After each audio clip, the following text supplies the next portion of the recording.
একজন সাহাবী ধনী হয়েছে এই প্রযুৎপূর্ণ আমলটি করে। সুপ্রদিনী ভাই বোনের, রাতে ঘুমানোর পূর্বে দোয়াটি 21 বার পড়ুন। জীবনে কখনো অভাব আসবে না ইনশাআল্লাহ। সুপ্রিয় দর্শক, আলোচনার শেষে একটি গুরুত্বপূর্ণ প্রশ্নের উত্তর জানবো ইনশাআল্লাহ আজ্জা ওয়াজাল্লাহ। প্রশ্নটি হলো, দোয়ায়ে কুনুত না পারলে বিতির নামাজে কোন দোয়া পড়ব? প্রিয় দর্শক, আজকের ভিডিওটি খুবই গুরুত্বপূর্ণ একটি ভিডিও, কেননা আজকের ভিডিওতে আমি আপনাদের সামনে এমন একটি আমলের কথা বলবো। আপনি যদি রাতে এই আমলটি ঘুমানোর সময় ডান কাত হয়ে শুয়ে শুয়ে 21 বার পাঠ করেন, বিশ্বাস করুন এই আমলটি এতটাই শক্তিশালী, এতটাই কার্যকর, এর ফজিলত শুনলে আপনি আশ্চর্য হয়ে যাবেন। তো প্রিয় দর্শক, চলুন আমরা বিস্তারিত জেনে নেই। হযরত ওসমান রাদিয়াল্লাহু তাআলা আনহু এর আমল, যে আমলটি করে হযরত ওসমান রাদিয়াল্লাহু তাআলা আনহু সাহাবীদের মধ্যে সবচেয়ে ধনী হয়েছেন। সুবহানাল্লাহ। তার ধন সম্পদ এত বেশি ছিল, তিনি নবীজির কাছে গিয়ে ধন সম্পদ কমানোর দোয়া চাইলেন। তখন নবী করিম সাল্লাল্লাহু আলাইহি ওয়াসাল্লাম তাকে পরামর্শ দিয়ে বললেন, তুমি ওটের ফিটে, গাদার ফিটে বসে খাওয়া দাওয়া করো। হযরত ওসমান রাদিয়াল্লাহু তাআলা আনহু ধন সম্পদ কমানোর জন্য সে আমলটি করতে লাগলেন, কিন্তু তার সম্পদ না কমে বরং আরো বেড়ে গেল, আরো বৃদ্ধি হতে শুরু করলো। সুবহানাল্লাহ। তখন নবী করিম সাল্লাল্লাহু আলাইহি ওয়াসাল্লামকে গিয়ে ঘটনা বললে নবীজি তাকে প্রশ্ন করলেন, তুমি ওটের ফিটে বসে যখন খাবার খাও, তখন যদি কোনো খাবার তোমার হাত থেকে পড়ে যায় তখন তুমি কি করো? হযরত ওসমান রাদিয়াল্লাহু তাআলা আনহু বলেন, ইয়া রাসূলুল্লাহ, ইয়া হাবিবাল্লাহ নবী গো, আমি এমনিতেই খাবার পড়ে গেলে তা আবার তুলে পরিষ্কার করে খাই, আবার আমি পরিষ্কার করে এই খাবারটা খাই।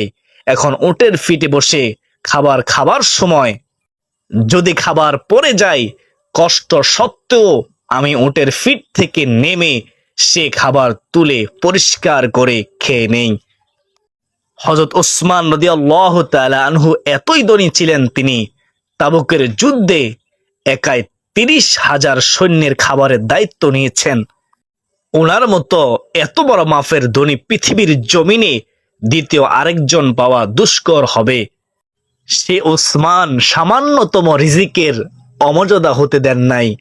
তাই নবীজি ফরমান, তুমি যেভাবে আল্লাহর দেয়া রিজিকের সম্মান করো, ইজ্জত করো, শুকরিয়া আদায় করো, এই যে আল্লাহ পাকের নিয়ামতের প্রতি তোমার যে শ্রদ্ধা, এর শুকরিয়া স্বরূপ আল্লাহ পাক তোমার ধন সম্পদ বৃদ্ধি করে দিয়েছেন। সুতরাং আমরাও যদি আল্লাহর দেওয়া নিয়ামতের শুকরগুজার হই, রিজিককে সম্মান করি, তাহলে আল্লাহ ধন সম্পদ বাড়িয়ে দিবেন। সুবহানাল্লাহ। প্রিয় দিনদার মুসলমান ভাই বোনেরা, এই ভিডিওতে যে আমলটির কথা আমি বলবো, আমলটি 100% পরীক্ষিত। আমলটি সম্পর্কে হাদিস শরীফ থেকে বর্ণনা করব, তাই এতে সন্দেহের অবকাশ নেই। নিশ্চিত দোয়া কবুল হবেই হবে ইনশাআল্লাহ, অভাব দূর হবেই হবে। যারাই এই দোয়া আমল আন্তরিকতার সাথে করেছেন তারাই অভাব মুক্ত হয়েছেন, ধনী হয়েছেন, এটি প্রমাণিত। আপনি যদি বেশি গরিব হয়ে থাকেন, টাকা পয়সার সমস্যা থাকে, রুজি রোজগারের কোনো রাস্তা না থাকে, অনেক চেষ্টা করেও কোনো রুজি রোজগারের ব্যবস্থা করতে আপনি পারতেছেন না, যারা চান জীবনে যেন টাকার অভাব না হয়, যারা চান দ্রুত ধনী হতে, যারা চান ভালো একটা চাকরি পেতে, ব্যবসায় বাণিজ্যে বরকত চান, তাদের জন্য আজকে নবী করিম সাল্লাল্লাহু আলাইহি ওয়াসাল্লামের দেওয়া একটি আমলের কথা বলবো ইনশাআল্লাহ। আল্লাহ তাআলা আর্থিক সংকট থেকে উত্তরণের পথ বের করে দিবেন, সব দুশ্চিন্তা মিটিয়ে দিবেন এবং অকল্পনীয় উৎস থেকে রিজিকের ব্যবস্থা করে দিবেন। সুবহানাল্লাহ। আপনি কল্পনা করতে পারবেন না গায়বী সাহায্য আপনি পাবেন ইনশাআল্লাহ। সুবহানাল্লাহি ওয়া বিহামদিহি সুবহানাল্লাহিল আযীম। সর্বোপরি কথা হলো, জীবনের সকল সমস্যার সমাধান রয়েছে এই ফজিলতপূর্ণ আমলটির মধ্যে ইনশাআল্লাহ। তো প্রিয় দিনী ভাই ও বোন, আপনাদের কাছে আমার একটি অনুরোধ হলো, ধৈর্য সহকারে আপনি পুরো ভিডিওটি দেখতে থাকুন কষ্ট করে। ইনশাআল্লাহ তাহলে আপনি জানতে পারবেন কোন আমলটি রাতে ঘুমানোর সময় ডান কাত হয়ে পাঠ করবেন 21 বার। প্রিয় দর্শক, চলুন একটু প্রার্থনা করে নেই। হে আল্লাহ, যে আমলটি করবে তুমি তাদের টাকা পয়সা সম্পদে বরকত দিও, দুনিয়া ও আখিরাতে কল্যাণ দান করিও, অভাব থাকলে অভাব দূর করে দিও, ঋণ থাকলে ঋণ থেকে মুক্তি দিও। সকলে বলি আল্লাহুম্মা আমিন। প্রিয় দর্শক, আমলটি হচ্ছে একজন সাহাবী রাসূল করিম সাল্লাল্লাহু আলাইহি ওয়াসাল্লামের কাছে গিয়ে বললেন, ইয়া রাসূলুল্লাহ, আমি বেশি গরিব। ইয়া রাসূলুল্লাহ, আমার অনেক কষ্ট, সংসারে খুব অভাবে আছি, আমি গরিব, আমি অসহায় মানুষ, এখন আমি কি করব? আমার কি করা প্রয়োজন? কি করলে আমার এই সমস্যার সমাধান হবে? রাসূল সাল্লাল্লাহু আলাইহি ওয়াসাল্লাম বললেন, হে আমার সাহাবী, আমি তোমাকে ছোট্ট একটি তাসবিহ দেব, ছোট্ট একটি আমল দেব, সেটা বেশি বেশি পড়বে, তাহলে আল্লাহ তাআলা তোমার দারিদ্রতা, তোমার অভাব, তোমার কষ্ট দূর করে দিবেন ইনশাআল্লাহ। সুবহানাল্লাহ। তখন নবী করিম সাল্লাল্লাহু আলাইহি ওয়াসাল্লাম ওই সাহাবীকে এই আমলটি শিখিয়ে দিলেন আর বেশি বেশি পড়তে বললেন। ও সাহাবী, তুই বেশি বেশি করে এই দোয়াটি পড়ো, এই আমলটি করো। আর আমলটি হচ্ছে সুবহানাল্লাহি ওয়া বিহামদিহি। ছোট্ট সহজ, ছোট বড় সকলে পড়তে পারবেন। সুবহানাল্লাহি ওয়া বিহামদিহি, সুবহানাল্লাহি ওয়া বিহামদিহি, সুবহানাল্লাহি ওয়া বিহামদিহি, যা অর্থ হলো মহান সেই আল্লাহ এবং তার সকল প্রশংসা। সাহাবী নবীর দেওয়া আমলটি মনে প্রাণে বিশ্বাস করলেন, দৃঢ় ইয়াকিন আনলেন, কারণ নবী করিম সাল্লাল্লাহু আলাইহি ওয়াসাল্লামের দেওয়া আমল কোনোদিন মিস হবে না, অবশ্যই কবুল হবে, তার দৃঢ় বিশ্বাস ছিল।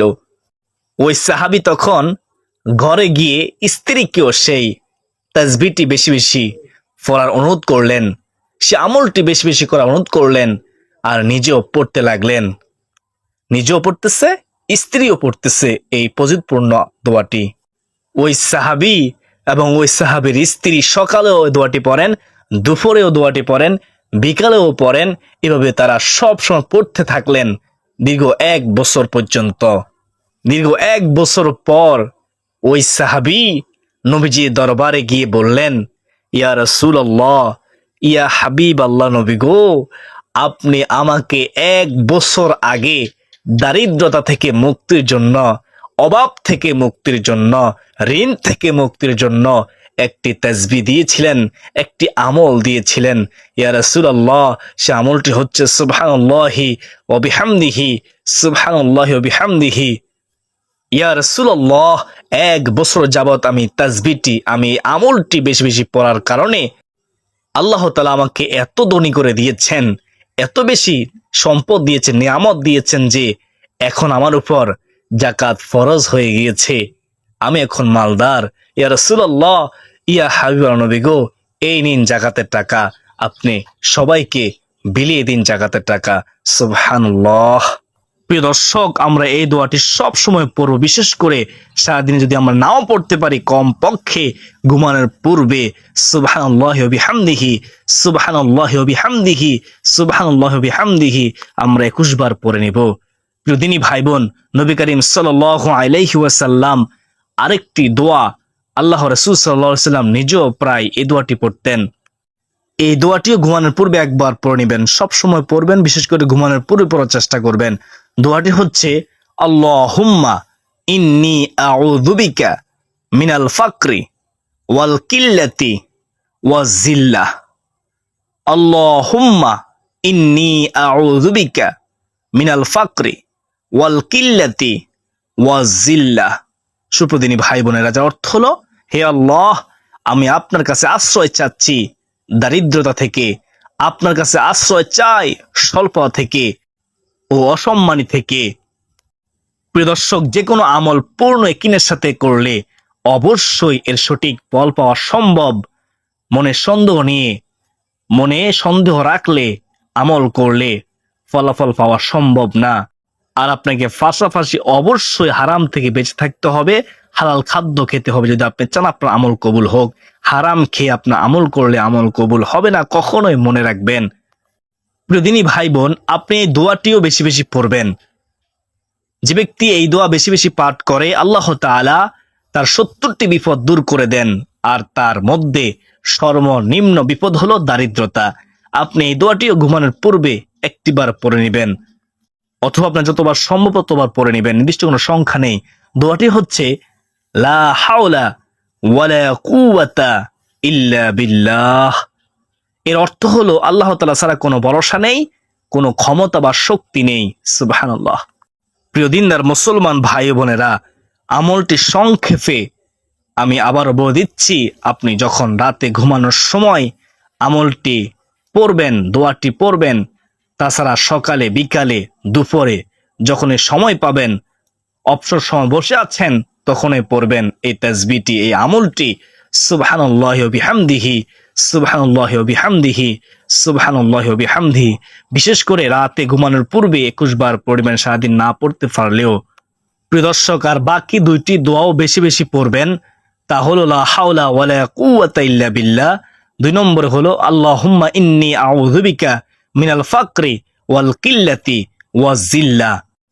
প্রিয় দর্শক, ঘুমানোর পূর্বে একবার হলেও এই দুটি দোয়া পড়বেন, লা হাওলা ওয়ালা কুওয়াতা ইল্লা বিল্লাহ এবং আল্লাহুম্মা ইন্নী আউযু বিকা মিনাল ফাকরি ওয়াল কিল্লাতি ওয়াজ জিল্লা। আশা করি সকলে বুঝতে পেরেছেন। প্রিয় দিনদার মুসলমান ভাই বোনেরা, তো চলুন আমরা প্রশ্ন উত্তরটি শুনি। প্রশ্নটি হলো, দোয়ায়ে কুনুত না পড়তে পারলে, দোয়ায়ে কুনুত না পড়লে ভিতির নামাজে কোন দোয়া পড়ব, কোন দোয়া পড়তে হবে? অত্যন্ত গুরুত্বপূর্ণ একটি প্রশ্ন। এই প্রশ্ন উত্তর হলো, ভিতির নামাজে দোয়ায়ে কুনুত পড়া ওয়াজিব। 3য় রাকাতে সূরা ফাতিহার সঙ্গে সূরা মিলিয়ে তাকবীর বলে হাত বেঁধে পড়তে হয়।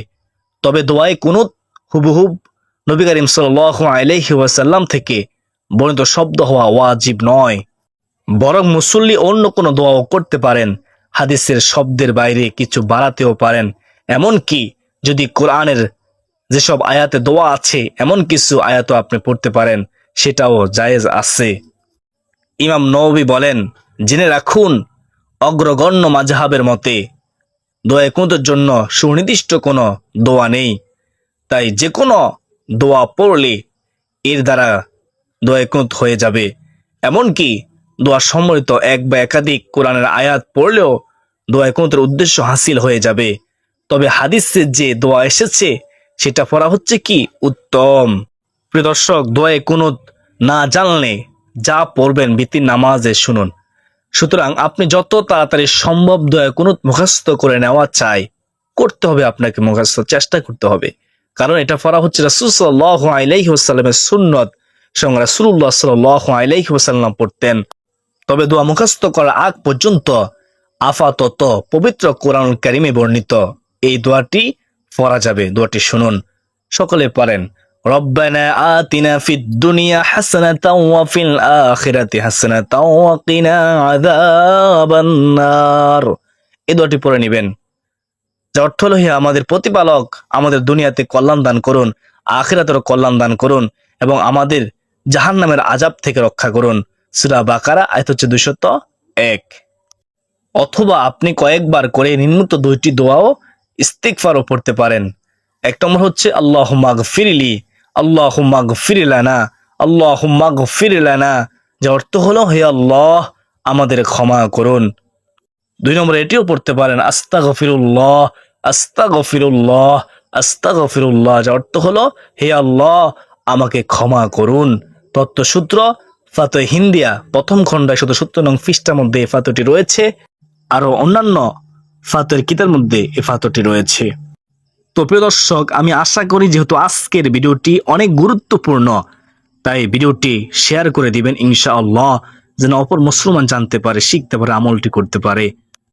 সুপ্রিয় দর্শক, যারা ভিডিওটি শেষ পর্যন্ত দেখেছেন, শুনেছেন, তারা সকলে আল্লাহর শুকরিয়া আদায় করুন। সকলে বলুন আলহামদুলিল্লাহ। আল্লাহ তাআলা আমাকে, আপনাকে, আমাদের সবাইকে আমল করার তৌফিক দান করুন। সকলে বলি আল্লাহুম্মা আমিন।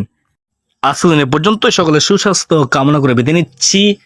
আবার দেখা হবে যদি বেঁচে থেকে ইনশাআল্লাহ অন্য কোনো ভিডিও নিয়ে। ওমা আলাইনা ইল্লাল বালাগ। আসসালামু আলাইকুম রহমতুল্লাহি ওয়া বারাকাতুহু।